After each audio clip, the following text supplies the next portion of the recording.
Lord of the Mysteries. Chapter 351. Game of Question and Answer. After a full half-hour of uninterrupted silence, Klein opened his eyes and slowly rose to his feet. He took his cane, put on his hat, and left the cathedral, taking a rental carriage back to Minsk Street in the dark. At this moment, the vigilance and surveillance of the surrounding area had inevitably relaxed, turning into the shadows under the light of the gas lamps. Shortly after midnight, Klein took out his key, opened the door to his house, and entered the empty guest rooms to search for the Book of Secrets. It didn't take him much effort to find the old book, bound in thick goatskin, in the wardrobe in a room on the first floor. The hard cover of the book was dark black, with 2 lines of Hermes written in crimson. Book of Secrets. Klarman. Phew! Klein exhaled but was in no rush to read the book. Instead, he quickly constructed a wall of spirituality in the room, summoning and responding to himself via ritual, and then he threw Azek's copper whistle, the master key, the all-black eye, the beyonder bullets, the bottle of biological poison, the werewolf beyonder characteristic, the Book of Secrets, and even all the vessels above the gray fog. He planned on waiting for the commotion to subside before deciding on which to take out and which to carry. After doing all this, he didn't even bother to study the werewolf beyonder characteristic or the bottle of biological poison. He simply washed up and laid in bed. There were 2 reasons for doing so. Firstly, reading the book was too time-consuming. It was very easy to bring trouble to his body in the real world on this rather uncalm night. Secondly, Klein was aware of his current weakness, which was that the speed at which his spirituality was growing wasn't enough to satisfy his ever-increasing beyonder powers and mystical items. After such an intense battle, his spirituality was already drained. His head was aching, and he was drowsy. Yes, the one thing that places the greatest burden on my spirituality are the paper figurine substitutes, followed by the creation of Sun Holy Water, with the sun brooch, but it wasn't used tonight. Next in the list is Holy Water Creation and Flaming Jump.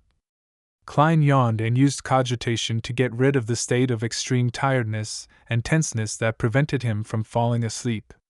In less than 10 seconds, he entered the land of dreams as various fragmented scenes appeared alternately before him. In the clearing surrounded by the abandoned warehouses, the machinery hive mind came and went before coming again. The person in charge of investigating this incident went from being a team captain to an expert at the rank of deacon. A Cancer Bernard's brown hair remained unkempt and stuck out stubbornly, making it impossible to hide them even with a hat on. This led to many members of the machinery hive mind to secretly joke that the deacon probably used a bomb to style his hair. At this moment, a Cancer, with his cut jaw and facial features, was holding a silver mirror with ancient patterns on it. On each side of the mirror was an eye-like ornament. They were built on the foundation of a black gem which looked serene and charming. A Cancer surveyed the area and said, "Although the rats in the sewers are experts at interfering with divination and mediumship and had already dealt with the scene effectively, this is a mysterious beyonder world, and there is no way to guarantee a 100% success." As he spoke, he looked at the silver mirror in his hand as he used his right hand to touch its surface thrice. After pausing for 2 seconds, a Cancer took a deep breath and said in a deep voice, "Honorable Rhodes, my question is, who are the participants in the incident that just happened here?" The surrounding darkness suddenly thickened, and the surface of the silver mirror began to ripple with aqueous light. Soon, a scene appeared in the silver mirror. Amidst the rising flames, there was a figure floating in the air. He was wearing a black double-breasted frock coat and a half-top hat. His body was distorted, and his face was indistinct. Furthermore, his face was smeared with paint.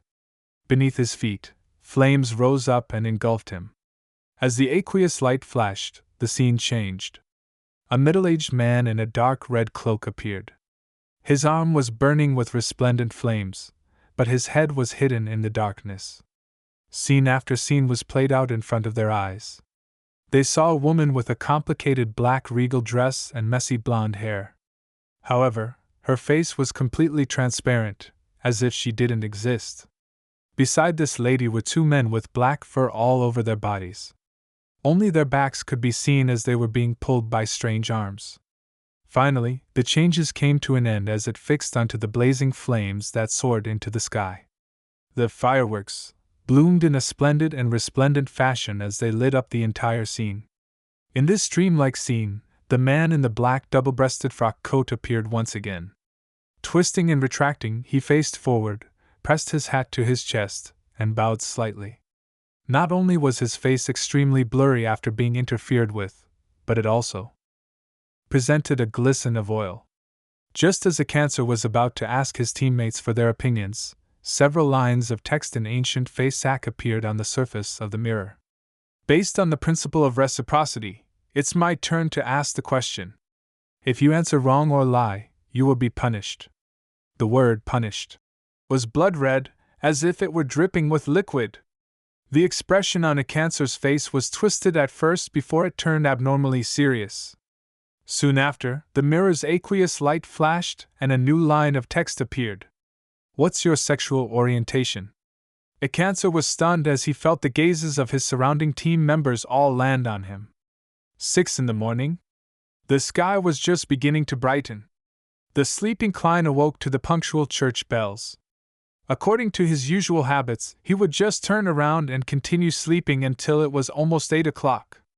But this time, he immediately sat up and looked around. Yeah, I didn't get raided on the pretext of checking my gas meter.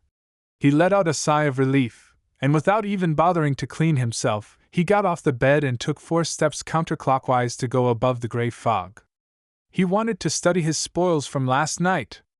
Sitting in the fool's seat, Klein started from the simplest.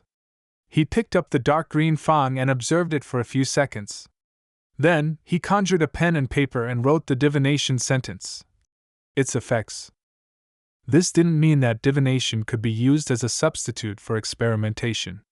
With the fact that he held the item in his possession, and how he knew a lot about prisoner, lunatic, and werewolf from Sharon and Merrick, he believed that it was enough for him to attempt to gain some revelations from it. After reciting the statement, he quickly entered the dreamland and witnessed one scene after another. A vicious wound appeared on Werewolf Tyre's stomach, and his intestines flowed out as they were dragged across the ground. However, he only washed it with water and stuffed the intestines back into his stomach. He pinched both sides of the wound, and in the end, the wound actually healed. Under the perfect red moon, he faced the sky and let out a long howl. Black fur grew out of his body, inch by inch, and the fangs in his mouth were distinct. He waved his claws and cracked the steel plate that wasn't considered thin. He ran wildly through the wilderness, increasing the gap between him and the group of pursuing gray wolves as he ran further and further away. He made the attendants, whose eyes were glazed but cold, charge at their enemies without fear of death. He also used a variety of weapons to kill people, including bombs, and he became stronger as he lost his reasoning while in his enraged state. Opening his eyes, Klein roughly understood the characteristics of a werewolf and grasped the hidden dangers of this beyonder characteristic. Werewolf Tyre had been under the full moon's illumination, allowing him to be unrestrained towards his desires. After his death, he left a relatively strong spiritual mark, so those beyonders, who would use this beyonder characteristic to concoct a potion to advance themselves to the next sequence, had to resist this kind of effect at an early stage.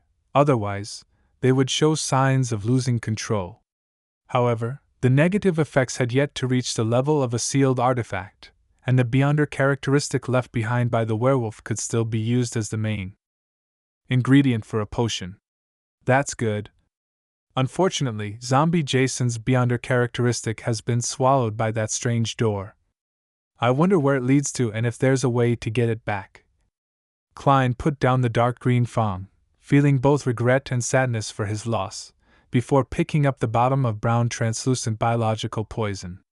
He repeated the same procedure and performed a dream divination, but this time he didn't have the confidence to gain a detailed revelation. Therefore, he changed the divination statement to its positive and negative effects. In the gray gloom of the dream world, Klein once again saw tragic scenes. Someone fell to the ground, scratching himself and ripping off his skin, flesh, and even bones. Another person held his head, his eyes losing focus while his auras weakened. One kept vomiting. Towards the end, the person who died was convulsing.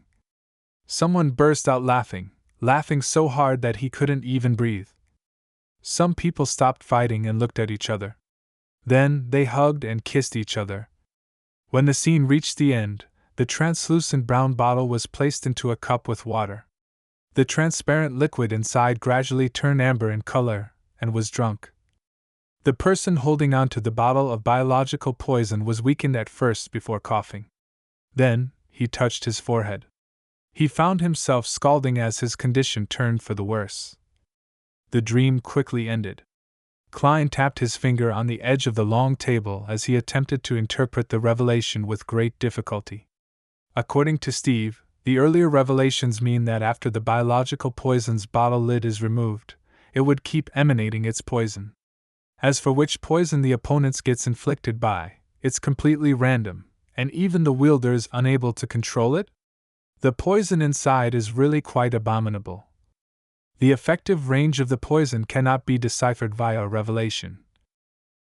Soaking it in water and drinking the amber liquid in advance would prevent one from getting poison?